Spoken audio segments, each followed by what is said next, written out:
बात करेंगे जगन्नाथ यात्रा की, जिसको लेकर दुनिया भर में लाखों की संख्या में श्रद्धालु उत्साहित है। इस साल यात्रा की शुरुआत 27 जून को हुई, जो 8 जुलाई तक चलने वाली है। भगवान जगन्नाथ अपने भाई बलभद्र और बहन सुभद्रा के साथ विशाल रथों पर सवार होकर पुरी के मुख्य मंदिर से गुंडीचा मंदिर तक जाएंगे। यात्रा 12 दिन तक चलती है और हर दिन का एक खास महत्व होता है। स्पेशल रिपोर्ट आपके लिए।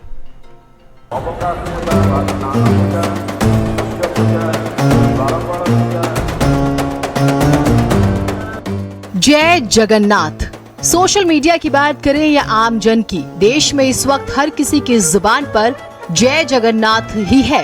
पूरे देश में जगन्नाथ यात्रा शुरू हो गई है, जो 8 जुलाई तक चलनी है। ये यात्रा हर साल आषाढ़ महीने के शुक्ल पक्ष की द्वितीय तिथि पर आरंभ होती है। इसका आयोजन ओडिशा के पुरी में खास तौर पर बड़े ही उत्सव के साथ मनाया जाता है।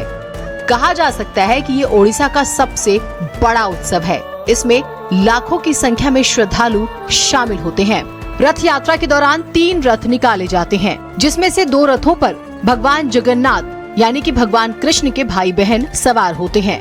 रथ यात्रा शुरू होने से पहले तीनों रथों की पूजा की जाती है, जिसमें पुरी के राजा सोने की झाड़ू से मंडप और रास्ते की सफाई करते हैं। जगन्नाथ रथ यात्रा के बारे में जानिए। भगवान जगन्नाथ को उनकी मौसी के घर श्री गुंडीचा मंदिर ले जाया जाता है। हर साल आषाढ़ महीने की शुक्ल पक्ष की द्वितीय तिथि को यात्रा निकाली जाती है। रथ पर भगवान जगन्नाथ, उनके भाई बालभद्र और बहन सुभद्रा होते हैं। यात्रा ओडिशा के पुरी मुख्य मंदिर से श्री गुंडीचा मंदिर तक जाती है। तीनों देवताओं के लिए अलग अलग भव्य रथ बनाए जाते हैं। तीनों देवता श्री गुंडीचा मंदिर जाते हैं, जिसे उनकी मौसी का घर माना जाता है। होता यह है कि साल भर भगवान जगन्नाथ गर्भगृह में विराजमान रहते हैं, लेकिन इस दिन वो बाहर आते हैं और केवल रथ यात्रा के दिन आम भक्तों को भगवान के खुले में दर्शन का अवसर मिलता है। भक्तजन भगवान के रथ को खींचते हैं, जिसे अत्यंत पुण्यदायक माना जाता है। माना जाता है कि रथ खींचने से पापों का नाश होता है और मोक्ष की प्राप्ति होती है। ये यात्रा ईश्वर की कृपा, भक्ति और सेवा भावना का प्रतीक मानी जाती है। देवता 7 दिनों तक श्री गुंडीचा मंदिर में आराम करते हैं। 7 दिन बाद बहुधा यात्रा के रूप में वापसी श्री मंदिर तक होती है।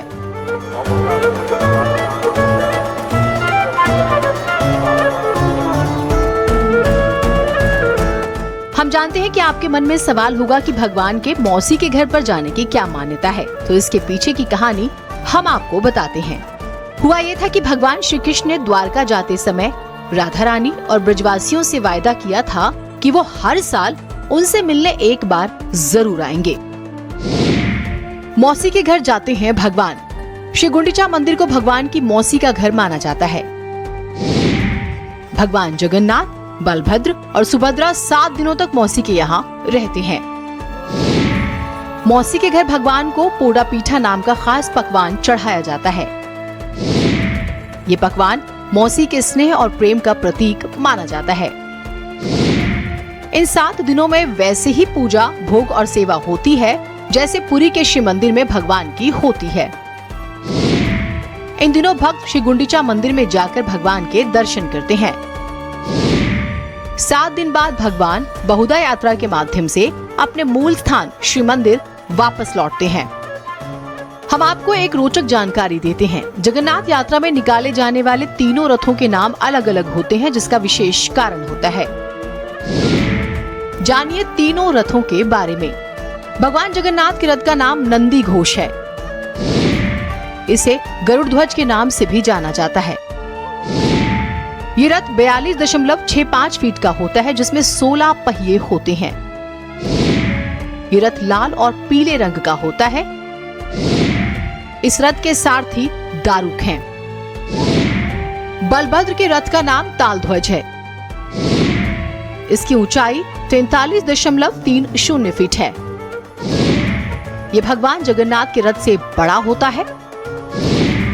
इसका रंग लाल और हरा होता है। इस रथ में 14 पहिए हैं। इस रथ के सारथी मातली हैं।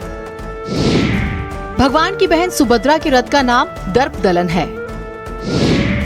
ये रथ 42.32 फीट ऊंचा होता है। इसका रंग लाल और काला है। इसमें 12 पहिए लगे होते हैं और इसके सारथी अर्जुन है। बहरहाल हम तो आप सभी दर्शकों के लिए प्रार्थना करते हैं कि भगवान जगन्नाथ आप सभी की मनोकामनाएं पूरी करें। ब्यूरो रिपोर्ट, भारत समाचार।